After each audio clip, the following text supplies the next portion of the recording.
Halo rekan-rekan mahasiswa, perkenalkan nama saya Abdul Wahid Maktub. Pada materi kuliah kali ini, kita akan membahas tentang estetika humanisme, subpersonal studies. Ya, biar kita paham personal studies itu apa yang membuat seorang bersikap seperti sekarang, ya. Apakah perilaku seorang dibentuk oleh situasi tertentu, atau oleh tipe tertentu, apakah tingkah laku manusia merupakan hasil dari motif yang disadari atau justru tidak disadari, apakah beberapa orang pada dasarnya baik dan yang lain jahat, apakah semua orang berpotensi untuk menjadi baik sekaligus jahat, dan mengapa seorang berbeda dengan individu yang lain. Nah ini, jadi kita perlu memahami agar kita bisa mengoreksi, introspeksi, ya, mana yang tidak baik, mana yang baik, sehingga yang akan datang kita bisa merubah diri kita. Ini yang paling penting.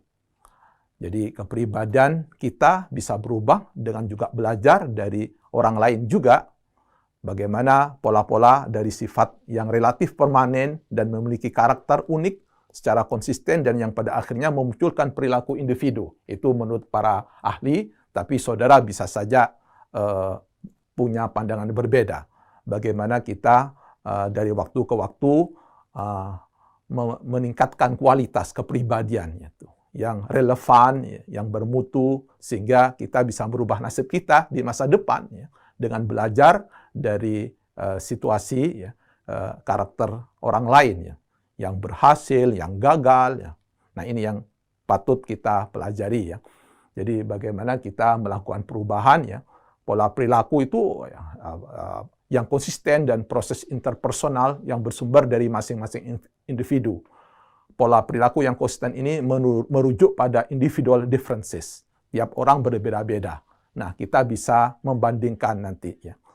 Proses interpersonal itu interaksi, termasuk emosional, ya. Bagaimana kita bisa melakukan self-reform, ya, mempengaruhi diri sendiri, ya, dan bagaimana kita bertindak, merasakan, berpikir, dan bagaimana kita menggunakan proses interpersonal tersebut, dan bagaimana hal itu bisa kita manfaatkan, berinteraksi dengan perbedaan individual itu, sehingga kita bisa berkolaborasi dengan orang lain. Ya.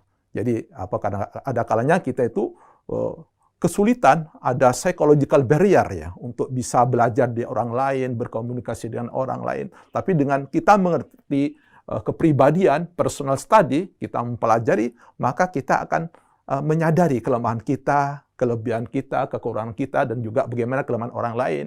Sehingga akhirnya kita itu merasakan nyaman, gitu, untuk bisa berkolaborasi, bercommunication, dan berkolaborasi tidak hanya pada tingkat individual, tapi juga kolektif dan masif. Jadi kita bisa bergaul dengan siapapun, kita selalu belajar dari orang lain. Oke, selanjutnya, nah kita mencoba untuk mengenal jenis-jenis kepribadian, ya. Menurut para pakar, ya. Nah ini neurotism, extraversion, openness, keterbukaan, agreeableness, dan juga conscientiousness. Nah ini apa itu semua? Nanti kita baca, yaitu kita pahami itu. Oke, kita sekarang apa